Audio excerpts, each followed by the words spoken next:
বন্ধুগণ, হযরত আলী রাদিয়াল্লাহু তাআলা আনহু হাদিস শরীফের মধ্যে বর্ণনা করেন, বিশ্বনবী সাল্লাল্লাহু আলাইহি সাল্লাম হযরত আলী রাদিয়াল্লাহু তাআলা আনহু এবং আবু মুরসাদ ও জুবাইর ইবনে আওয়াম রাদিয়াল্লাহু তাআলা আনহুকে বিশ্বনবী সাল্লাল্লাহু আলাইহি সাল্লাম নির্দেশ করলেন, যাও তোমরা ঘোড়ায় আরোহণ করে ঘোড়সওয়ার হয়ে ওই মহিলাকে তোমরা গ্রেফতার করো।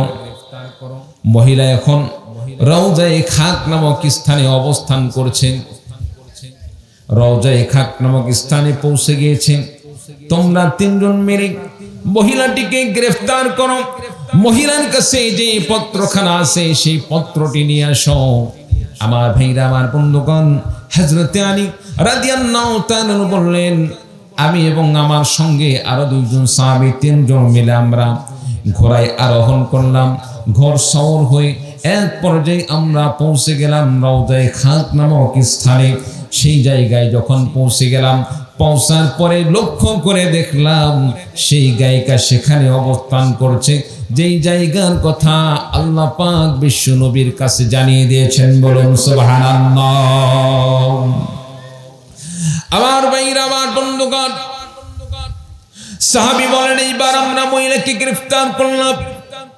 মহিলাকে বললাম, এবার আমরা সেই গায়িকাকে বললাম, তোমার কাছে একটি পত্র আছে, পত্রটি তাড়াতাড়ি আমাদের কাছে হস্তান্তর করো। তোমার কাছে একটি গোপন চিঠি আছে, চিঠিটা তাড়াতাড়ি আমাদের কাছে দিয়ে দাও। মহিলা বললেন, না, আমার কাছে কোনো চিঠি নাই, আমার কাছে কোনো পত্র নেই। তিনজন সাহাবী মিলে মহিলার যে সমস্ত আসবাবপত্র ছিল সবগুলো চেক করলেন। সব কিছু চেক করার পরেও মহিলার কাছে কোনো চিঠিপত্র পাওয়া গেল না। তারা আশ্চর্যান্বিত হয়ে গেলেন, এখন কি করা যায়? মহিলার তো কোনো চিঠিপত্র, মহিলার কাছে কোনো চিঠিপত্র পাওয়া গেল না। আমার ভাইরা, আমার বন্ধুগণ, এক পর্যায়ে সাহাবায়ে কেরামদের মাথার মধ্যে একটি জিনিস কাজ করলো, একটি জিনিস মাথার মধ্যে কাজ করলো। মহিলার কাছে আমরা চিঠি পাই নাই, কিন্তু বিশ্ব নবী সাল্লাল্লাহু আলাইহি সাল্লাম বলেছেন মহিলার কাছে চিঠি আছে। আমার নবী যেই কথা মুখ দিয়ে বাহির করেছেন, আল্লাহর কসম করে বলি, নবীর কথা কোনোদিন মিথ্যা হতে পারে না। বলুন সুবহানাল্লাহ। সাহাবায়ে কেরামদের মধ্যে ওই তিনজনের মধ্যে সিদ্ধান্ত হলো, যেই নবী কোনোদিন মিথ্যা কথা বলেন নাই, আল্লাহ পাক ওহী নাযিলের মাধ্যমে জানিয়ে দিয়েছেন বিশ্ব নবী যে চিঠির কথা বলেছেন, অবশ্যই মেয়ের কাছে চিঠি থাকতে হবে। কারণ মহিলার কাছে যদি চিঠি না পাওয়া যায়, নবীর কথা মিথ্যা হয়ে যাবে। আর নবীর কথা যদি সত্য প্রমাণিত হতে হয়, অবশ্যই মহিলার কাছে চিঠি পাইতে হবে, বিকল্প কোনো পথ নাই। এই জন্য সাহাবীরা সিদ্ধান্ত নিলেন, নবীর কথা কোনোদিন মিথ্যা হতে পারে না, নবীর কথা কোনোদিন মিথ্যা হতে পারে না। অবশ্যই মেয়ের মধ্যে, মহিলার মধ্যে কোনো প্রকার দুই নম্বরে আছে। সে কোনো জায়গায় এমন ভাবে চিঠি লুকিয়ে রেখেছে যে চিঠিকে আমরা খুঁজে আমাদের আয়ত্তের মধ্যে নিতে পারি না, অবশ্যই তার কাছে চিঠি আছে। তিনজন মিলে এবার মহিলাকে চাপাচাপি শুরু করে দিল। এমনকি তারা জানিয়ে দিল, স্বেচ্ছায় যদি আমাদের কাছে চিঠিটাকে দেওয়া না হয়, হস্তান্তর করা না হয়, এমনকি আমরা নবীর কথাকে প্রমাণিত করতে গিয়ে আমরা সিদ্ধান্ত নিতে বাধ্য হব, আপনার সমস্ত শরীরের পোশাকগুলো খুলে খুলে পুরা শরীর তন্ন তন্ন করে খুঁজে আপনার কাছ থেকে চিঠি বার করতে বাধ্য হব। বলুন সুবহানাল্লাহ। সাহাবীরা যখন এই কথা বললেন, মহিলাটি বুঝতে পারলো এদের হাত থেকে ছাড় পাওয়ার কোনো সুযোগ নেই। সুযোগ আছে, যেভাবেই হোক চিঠি বার করবে এরা, আর তো কোনো রক্ষা নাই। কারণ নবী যে জায়গায় বলছে তার কাছে চিঠি আছে, এই কথা তো মিথ্যা হতে পারে না। আমার ভাইরা, আমার বন্ধুগণ, এক পর্যায়ে মহিলা বাধ্য হয়ে তার মাথার চুলের বেনিটা খুললেন, চুলের খোপাটা খুললেন। চুলের খোপা খোলার পরে চুলের মধ্য থেকে চিঠিটা বাহির করে সাহাবীদের হাতে দিয়ে দিলেন। বলুন সুবহানাল্লাহ। চিঠিপত্রটি নিয়ে সাহাবায়ে কেরামগণ বিশ্বনবীর সামনে চলে গেলেন। প্রিয় ভাই সব, এবার এই চিঠিটা কে পাঠালো সে অনুযায়ী সাহাবী রাসূলুল্লাহ সাল্লাল্লাহু আলাইহি ওয়াসাল্লাম এবার সাহাবী হাতিব ইবনে আবি বালতা রাদিয়াল্লাহু তাআলা আনহুকে ডাকলেন। ডাকার পরে রাসূল সাল্লাল্লাহু আলাইহি ওয়াসাল্লাম জিজ্ঞাসা করলেন, তুমি যে তার কাছে চিঠিটা পাঠিয়েছো তার হাত দিয়ে, এটার মূল রহস্য কি?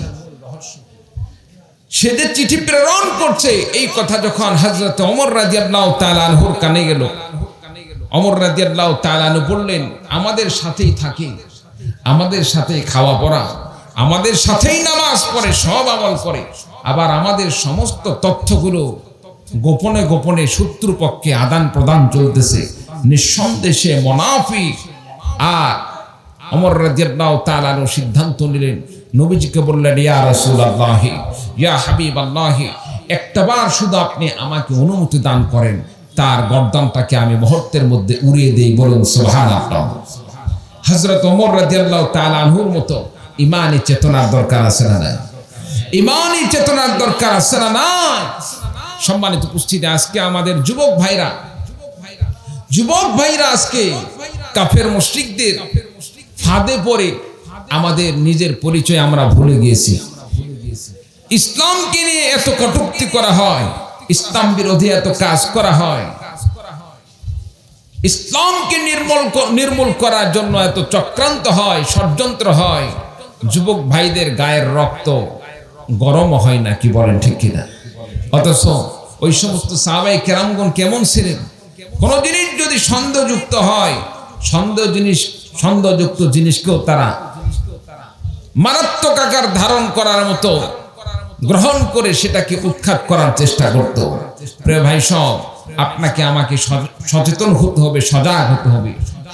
সচেতন যদি হতে না পারি, এক সময় ইসলামকে তারা নির্মূল করার যা করার দরকার সেটাই করবে। তবে আপনাদের কাছ থেকে আমি জানতে চাই, ইসলামকে দুনিয়া থেকে মিটে ফেলার জন্য যদি ষড়যন্ত্র হয়, চক্রান্ত হয়, এমনকি আমার বাংলাদেশ থেকেও ইসলামকে উৎখাত করার ষড়যন্ত্র হয়েছে, চলতেছে, সামনেও চলবে। যদি কোনো প্রকার এইরকম ষড়যন্ত্র হয় আর আলেম ওলামাগণ যদি আপনাকে আমাকে ইসলাম রক্ষা করার জন্য কোরআনের মাঠে রক্ত এবং জীবন দেওয়ার জন্য আহ্বান করেন, ইসলামের জন্য রক্ত এবং জীবন দিতে কোন কোন ভাই প্রস্তুত আছেন? দুহাত তুলে আল্লাহকে দেখিয়ে দিন। তাকবীর দিলে তো একবার লস বসা, জোরে তাকবীর দিতে হবে। মুমিনের তাকবীর হবে, ঈমানি বলে এমন তাকবীর হবে যেই তাকবীরের মাধ্যমে আশেপাশে এমন প্রকম্পন হবে যাতে করে মানুষ বুঝতে পারবে ঈমানদারের তাকবীর হচ্ছে। চিল্লা বলুন ঠিক কিনা? তাকবীর দেওয়া যাবে তো ইনশাআল্লাহ? দেওয়া যাবে তো ইনশাআল্লাহ? আমার সাথে পারবেন আপনারা? পারবেন? তবে দেখা যাক কি কোন একটু তাকবীর দেওয়া যাবে তো ইনশাআল্লাহ? লিল্লাহি তাকবীর। পিছনের ভাইদের আওয়াজ নাই, কি বলেন? আওয়াজ আছে? পিছনের ভাইদের তেমন আওয়াজ আমি পাইলাম না। কি বলেন, আপনারা কি আওয়াজ দিচ্ছেন নাকি? পিছনে থাকার কারণে মনে আওয়াজ কম। আচ্ছা দেখি সামনের ভাইরা চুপ করেন, দেখি পিছনের ভাইদের একটু আওয়াজটা আমি চেক করি। আবার লাগলে বলবো না।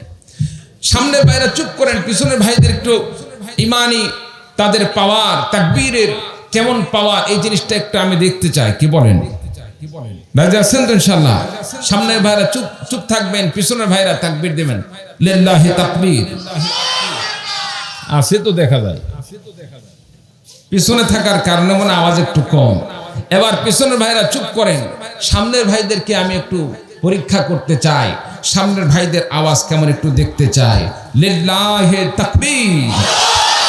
মাশাআল্লাহ, আগে পিছে সমান তালে দেখতেছে, একই রকম আওয়াজ। এখন যদি আমি আপনাদের সকলকে নিয়ে আমি তাকবীর দেওয়ার ব্যবস্থা করি, সামনে পেছনে সবাই মিলে যদি আমরা তাকবীর দিই, আওয়াজ আগের চাইতে বাড়বে না কমবে? যদি আওয়াজ বাড়ে আল্লাহ খুশি হবেন না বেজার হবেন? আল্লাহু আকবার শব্দের অর্থ কি? আল্লাহ সবচাইতে বড়, আল্লাহ সবচাইতে বড়। এই কথা যদি আমরা বড় আওয়াজ দিয়ে বলি, আল্লাহ তাআলা আরো বেশি খুশি হবেন। কি বলেন ঠিক কিনা?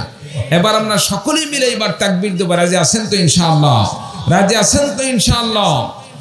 নারায়ে তাকবীর, নারায়ে তাকবীর।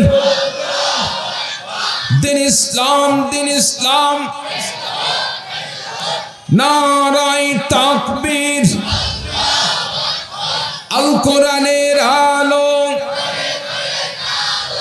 আল হাদিসের আলো, কোরআন সুন্নাহ যেখানে, লিল্লাহি তাকবীর। মাশাআল্লাহ, আওয়াজ আছে, বোঝা যাচ্ছে। রহমতবাসের মোটামুটি ইমানি পাওয়ার আছে। আল্লাহ তাআলা আমাদের সকলকে ইসলামের জন্য কবুল করুন। সকলে বলেন আল্লাহুম্মা আমিন।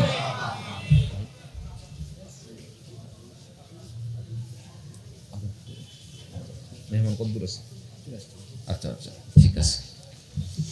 সম্মানিত উপস্থিতি, সাহাবী ওমর রাদিয়াল্লাহু তাআলা আনহু বললেন, নবী গো, আমাকে একটা বার অনুমতি দান করেন, তার গর্দনটাকে আমি উড়িয়ে দিই। আমার ভাইরা, আমার বন্ধুগণ, বিশ্বনবী সাল্লাল্লাহু আলাইহি ওয়াসাল্লাম সাহাবীকে যখন বললেন, সাহাবীরে শোনো, তুমি এই কথা কেন, এই পত্র কেন, কাফেরদের কাছে তুমি কেন এই পত্র লিখলে? সাহাবী বললেন, ইয়া রাসূলুল্লাহি, ইয়া হাবিবাল্লাহি, আপনি হয়তো মনে করতে পারেন আমি ঈমান ছেড়ে দিয়েছি, আমি ঈমান ছেড়ে দিয়েছি, আমি ঈমান ছাড়ি নাই। শুরুতে যেমন ঈমান ছিল, এখনো ঈমান আছে, ভবিষ্যতে এমন ঈমান থাকবে। আমি মুরতাদ হই নাই, আমি কাফের হই নাই, আমি মুসলমান রয়েছি, আমি ঈমানদার রয়েছি। তবে আমি যে জিনিসটা চেয়েছিলাম, আমার মনের যে চাহিদা, সেই জিনিসটা আমি আপনার কাছে বর্ণনা করি। আমার ভাইরা, আমার বন্ধুগণ, সাহাবী বললেন, ইয়া রাসূলুল্লাহ, ইয়া হাবিবাল্লাহি, যেই যুদ্ধে বিশ্বনবী সাল্লাল্লাহু আলাইহি ওয়াসাল্লাম স্বয়ং নিজেই অংশগ্রহণ করবেন, নিঃসন্দেহে আল্লাহ রাব্বুল আলামিন সেই যুদ্ধে মুসলমানদের পরাজয় দান করবেন না, মুসলমানদেরকে আল্লাহ পাক বিজয় দান করবেন। আমি জানি আল্লাহ রাব্বুল আলামিন মুমিনদেরকে এই যুদ্ধে বিজয় দান করবেন, মুসলমানদের বিজয় হবে, ইসলামের বিজয় হবে। আর মাঝখানে যদি আমার পরিবারটাকে একটু সেভ করতে পারতাম, এই জন্য আমি সিদ্ধান্ত নিলাম, যুদ্ধের এই বিষয়টা যদি আমি কাফেরদের কাছে একটু আমি জানিয়ে দিতে পারি, কাফেররা আমাকে মনে করবে আমি তাদের লোক মনে করে আমার সন্তানদেরকে, আমার আত্মীয় স্বজনকে, আমার পরিবারকে তারা ভালো করে রাখবে, আমার আত্মীয় স্বজনদের সাথে কোনো খারাপ আচরণ করবে না, জুলুম করবে না, নির্যাতন করবে না, অত্যাচার করবে না। আমার ভাইরা, আমার বন্ধুগণ, সাহাবী বললেন, ইয়া রাসূলুল্লাহ, ইয়া হাবিবাল্লাহি, যেহেতু ইসলাম বিজয় হবে, মক্কা বিজয় হবে, এটাকে কেউ আটকাইতে পারবে না। ইসলামের বিজয় হবে, মুসলমানদের বিজয় হবে, বিজয় দেখব। মাঝখান থেকে আমার পরিবারটাকে যদি আমি পেতে পারি, এটা আমার জন্য অনেক কল্যাণকর হবে, এই মনে করে আমি খবরটি পৌঁছেছিলাম। আমার ভাইরা, আমার বন্ধুগণ, যেভাবে হোক শত্রুপক্ষের কাছে নিজের পরিবারকে সেভ করার জন্য যে গোপন তথ্যটা দেওয়া হয়েছে, এটা মোটেও আল্লাহ রাব্বুল আলামিনের কাছে ভালো লাগে নাই। বলুন সুবহানাল্লাহ। আমরা অনেক সময় কোনো কাজ করি না জেনে, না বুঝেই, অনেক সময় বেখেয়ালে এমন কিছু কাজ হয়ে যায় যেটা মূলত উদ্দেশ্য ছিল না, উদ্দেশ্য না থাকা সত্ত্বেও সেটা হয়ে যায়। কি বলে, ঠিক কিনা? বড় বড় মানুষ আমরা এরকম ভুলের শিকার হয়ে যাই, এইরকম মিস্টেকের শিকার হয়ে যায়। সাহাবীর ঈমানের মধ্যে এইটুক মনোবল আছে, ইসলামের তো বিজয় হবে। মক্কা যখন বিজয় হবে, মক্কা বিজয়ের পরে সমস্ত সাহাবীরা যখন মদিনা থেকে মক্কায় গিয়ে তাদের পরিবার দেখতে পাবে, পরিবার দেখতে পাইলে সবাইকে ভালো লাগবে। আর আমার পরিবারের সাথে যেহেতু যোগাযোগ হচ্ছে না, আমার পরিবারও যদি সেখানে ভালো থাকে, আমিও যে যদি তাদেরকে পাই, আমাকেও ভালো লাগবে। সাহাবীর মনে এটাই তামান্না ছিল, ইসলাম তো বিজয়ী হবেই, সেই জায়গায় সাথে সাথে যদি আমার পরিবারকে পায়, আমার উপকার হবে। সম্মানিত উপস্থিতি, এই কথাটি আল্লাহ রাব্বুল আলামিন কোরআনে কারীমের মধ্যে ঘোষণা দিয়ে বলেন, ইয়া আইয়ুহাল্লাযীনা আমানু লা تتخذوا عدوي وعدوكم أولياء تلقون إليهم بالمودة وقد كفروا بما جاءكم من الحق يخرجون الرسول وإياكم أن تؤمنوا بالله ربكم إن كنتم خرجتم جهادا في سبيلي وابتغاء مرضاتي يصرون إليهم بالمودة চিৎকার দিয়ে বলুন আল্লাহু আকবার। আল্লাহ রাব্বুল আলামিন বলেন, হে ঈমানদারগণ, লা তাত্তাখিযু আদুওয়ি ওয়া আদুওয়াকুম, তোমরা আমার শত্রুকে, কার শত্রু? কে বলতেছেন? আল্লাহ বলতেছেন, হে ঈমানদারগণ, তোমরা আমার শত্রুকে, ওয়া আদুওয়াকুম, এবং তোমাদের শত্রুকে। আমি আল্লাহর যারা শত্রু এবং তোমাদের যারা শত্রু, ওই সমস্ত শত্রুদেরকে তোমরা গ্রহণ করো না। লা তাত্তাখিযু, গ্রহণ করো না। আউলিয়া, তোমরা বন্ধু হিসাবে গ্রহণ করো না। তোমাদের নিকটতম লোক হিসাবে, তোমাদের বন্ধু হিসাবে তোমরা গ্রহণ করো না। ভালোবাসার পাত্র হিসেবে গ্রহণ করো না। কেন গ্রহণ করো না? আল্লাহ তাআলা বলেন, তুলকুনা ইলাইহিম বিল মাওয়াদ্দা, যে সমস্ত আমার শত্রু এবং তোমাদের শত্রুদেরকে তোমরা বন্ধু হিসেবে গ্রহণ করছো, গ্রহণ করে তাদের কাছে তুলকুনা ইলাইহিম বিল মাওয়াদ্দা, তোমাদের ভালোবাসা তাদের কাছে ছড়িয়ে দিচ্ছ।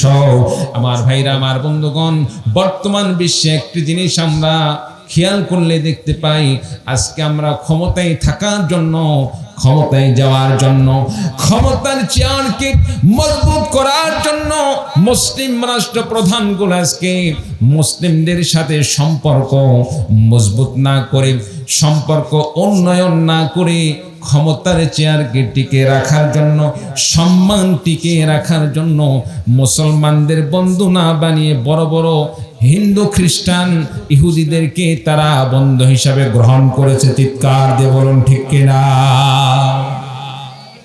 সৌদি আরবের মতো লোক, সৌদি আরবের মতো একটি রাষ্ট্রের রাষ্ট্রপ্রধান, দুবাইয়ের মতো একটি রাষ্ট্রের রাষ্ট্রপ্রধান, যারা মুসলমান হওয়া সত্ত্বেও তারা কাফের মুশরিকদেরকে বন্ধু হিসাবে গ্রহণ করতেছে। কেন? তারা মনে করতেছে এই বন্ধু কাফের মুশরিক যদিও ধর্ম ভিন্ন, কিন্তু তাদেরকে যদি আমরা বন্ধু বানাই, অস্ত্র দিয়ে, বিভিন্নভাবে সেনা দিয়ে, অস্ত্র দিয়ে আমাদেরকে সেভ করবেন। আমার ভাইরা, আমার বন্ধুগণ, বলুন তো দেখি, মূলত আপনাকে আমাকে যিনি হেফাজত করবেন, যিনি রক্ষা করবেন, তার নাম কি? আল্লাহ রাব্বুল আলামিন হেফাজত করবেন, আল্লাহ রাব্বুল আলামিন রক্ষা করবেন। আর যখন চিন্তা ভাবনা এমন হবে, দুনিয়ার অমুকে রক্ষা করবে, অমুকে আমার পাশে না দাঁড়ালে আমি টিকতে পারবো না, আমার ভাইরা, আমার বন্ধুগণ, দেখা যাবে এক সময় ধ্বংস অনিবার্য হয়ে যাবে। এই জন্য মুমিনের সবচেয়ে বেশি ঈমানি চেতনা হবে আল্লাহ রাব্বুল আলামিন আমার সব, আল্লাহ পাক আমার সব কিছু করার মালিক, আমাকে হেফাজত করার মালিক, আমাকে রক্ষা করার মালিক আল্লাহ।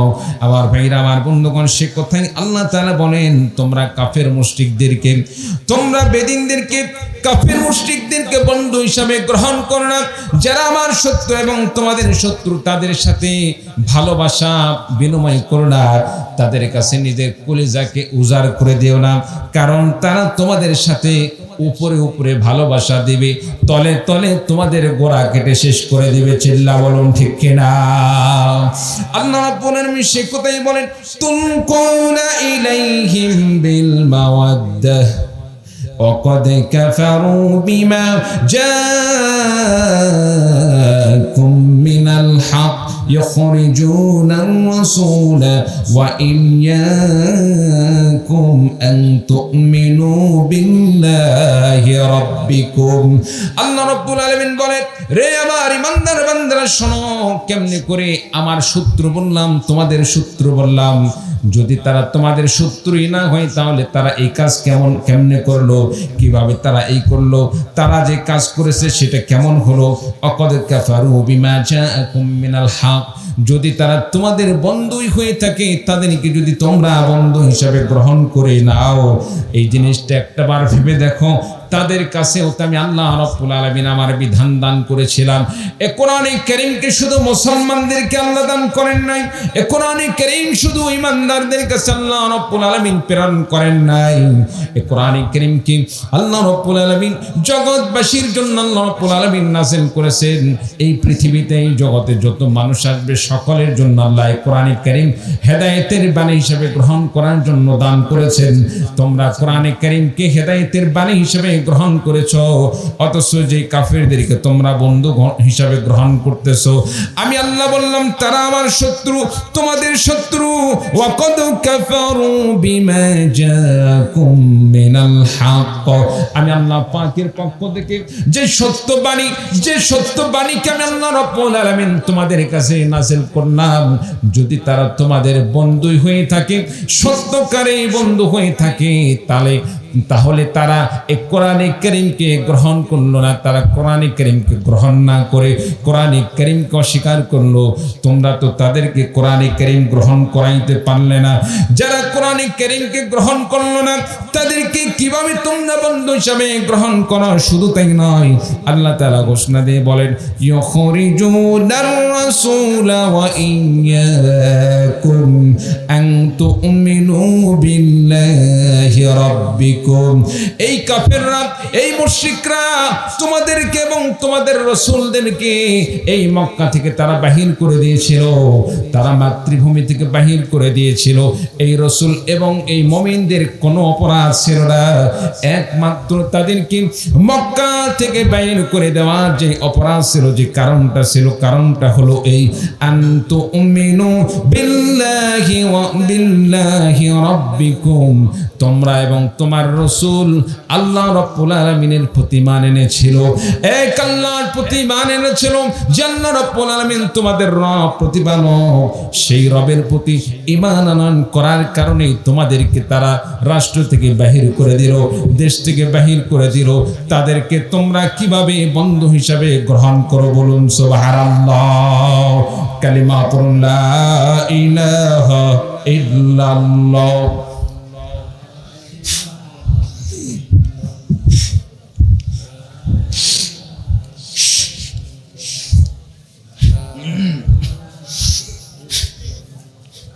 সুবহানাল্লাহ ওয়ালহামদুলিল্লাহ লা ইলাহা চলো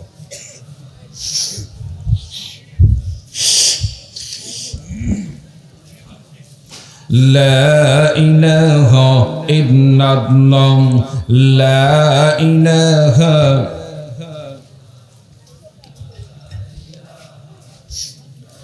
লা ইলাহা ইল্লাল্লাহু মুহাম্মাদুর রাসূলুল্লাহ। সকলেই পড়ি সাল্লাল্লাহু আলাইহি ওয়াসাল্লাম। আল্লাহ তাআলা কি বললেন?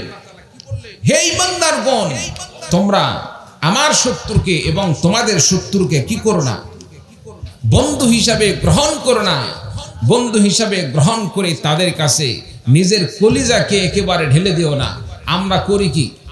আমাদের আশেপাশে যে সমস্ত দাদা বাবুরা থাকে, দাদা দাদা বলতে বলতে একবার মুখে ফেনা তুলে ফেলে দেয়। আছে না নাই? জোরে বলেন, আছে না নাই?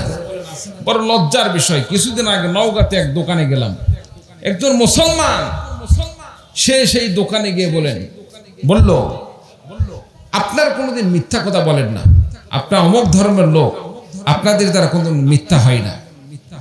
ইসলাম ছাড়া এমন কোন ধর্ম আছে যে ধর্মে মিথ্যা নাই?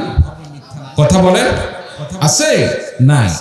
এখন আমি মুসলমান হয়ে যদি আমি মিথ্যার আশ্রয় গ্রহণ করি, এটা ইসলামের দোষ না আমার দোষ? যারা বলেন কার দোষ? আমার দোষ। ইতিহাস সাক্ষী, যত ধর্ম আছে সমস্ত ধর্ম তারা প্রতারণার শিকার, প্রতারণা গ্রহণ করেছে, ইসলামের সাথে ধোঁকাবাজি করছে। ইসলাম কোনোদিন ধোঁকাবাজি করে নাই।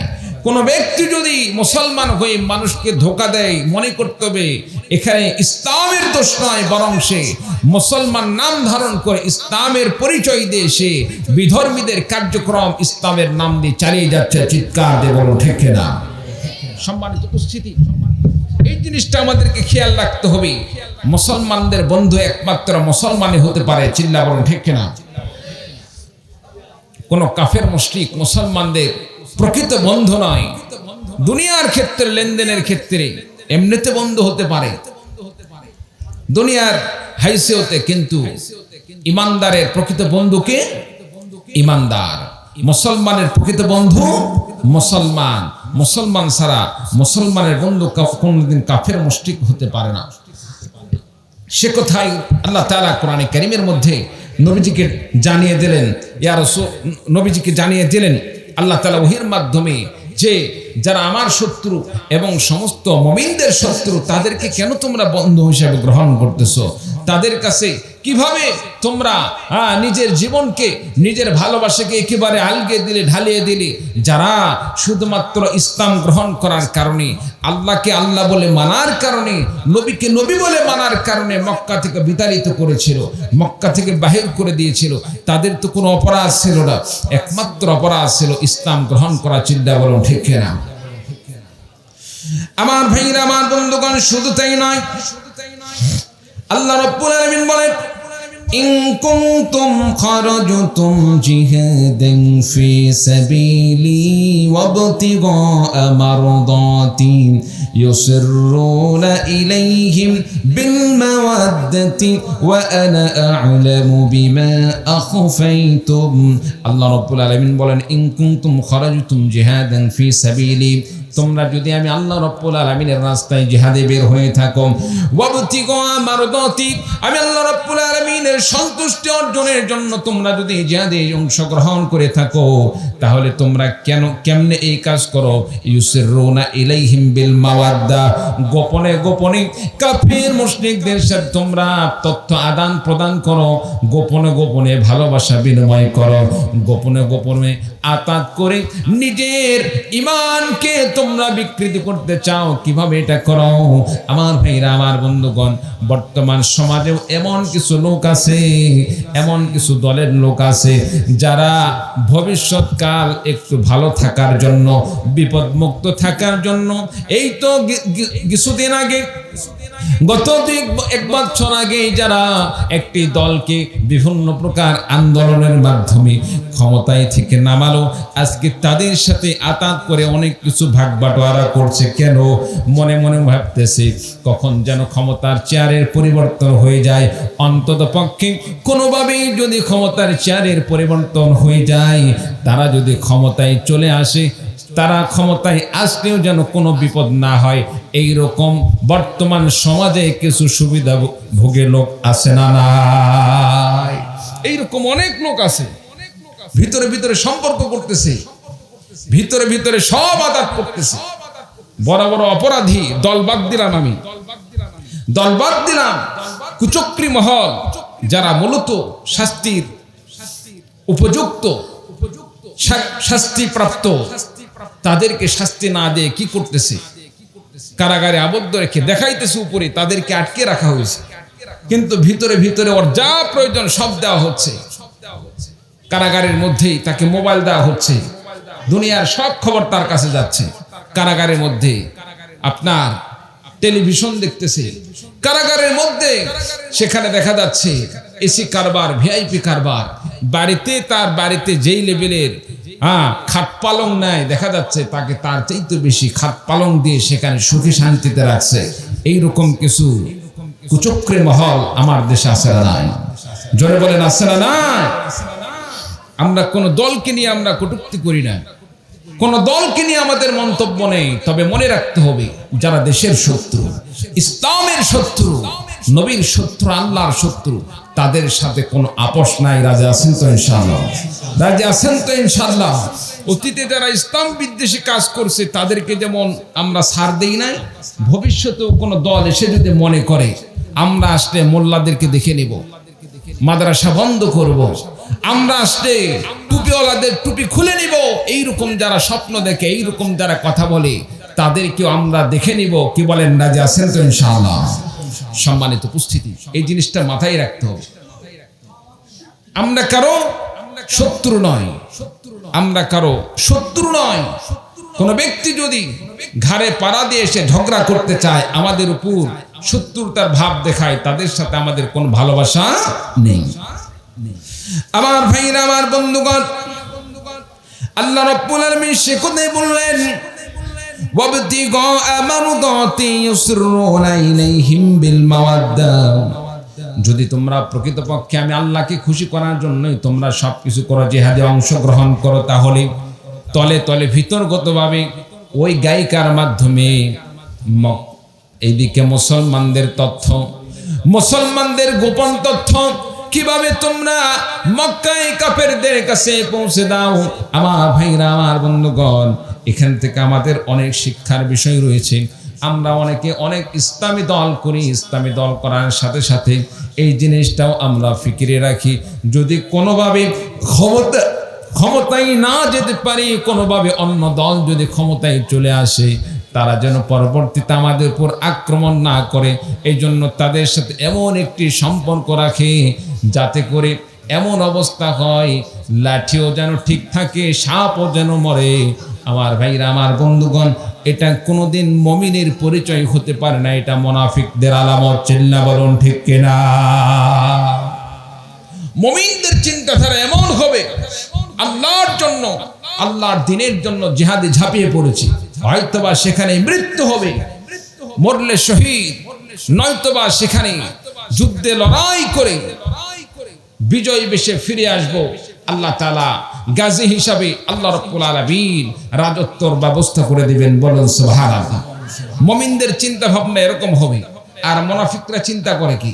যুদ্ধে অংশগ্রহণ করলো আর শত্রু পক্ষের সাথে তলে তলে আতাত করতেছে। কোনোভাবে যদি যুদ্ধে পরাজিত হয়ে যায়, পরবর্তীতে শত্রু পক্ষে যদি ক্ষমতায় চলে আসে, তারা যেন এইটুক ধারণা রাখে আমাদের সাথে তার একটা গোপন একটি চুক্তি ছিল, তার মাধ্যমে আমাদেরকে হেল্প করছে, সেই সুবাদে তাকে কোনো কষ্ট দেওয়া যাবে না। এইরকম যদি তলে তলে কোনো প্রকার আতাত হয়ে থাকে, এটা মুমিনদের পরিচয় নয়, এটা মুনাফিকদের আচরণ। চিল্লা বলুন ঠিক কিনা? সম্মানিত উপস্থিতি, এই জন্য আমাদের কি করা দরকার? এই সাহাবী যা কিছু করছে কাউকে জানায় নাই, চিঠিটি পাঠাচ্ছে, এই চিঠি পাঠানোর কথা এটা কিন্তু কাউকে জানায় নাই, সে গোপনে গোপনে মহিলার কাছে চিঠিটি প্রেরণ করেছেন।